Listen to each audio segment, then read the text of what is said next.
chipi a happy na nam tong a chipi a alum ngai mi ten a tham non sek an nui hom pi sek hila tu hin bang ti bang chan kinum hita akala mi tui along tule la tam tak lel bai ba ta hetin nang la sang tai ti tu kal hetin ni kal thim thu tam din thei ta pasoi ka ting zo poi ai ngai tu boy happy na kan nei sun zo sia nang din ta la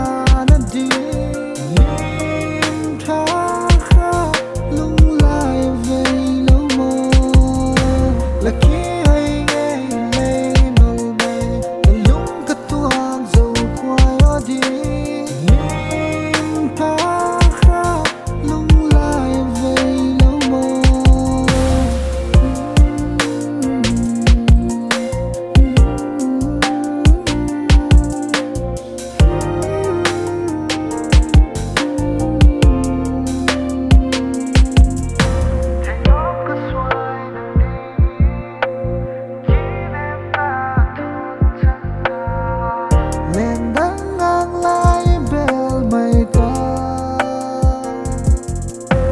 achira tai thuluya tai khan khului cheng hum gel da tan silung leng chang ni mil mai tan la gel da mai tan sial bang la loi na tan achun la lung lang mai to leng in la tim thu khau bang sut khom pi tan naw bang nui khom pi tan lung lai cham jing nang beb la hi tin kala ngai tu wang nin chung ko nu leng go lo zo i mai tai boy lon thi nu na cheng kam mil hi la chia hi i kal thim thu a top la ki bang na ding a hi phot chun ei gel da tan sing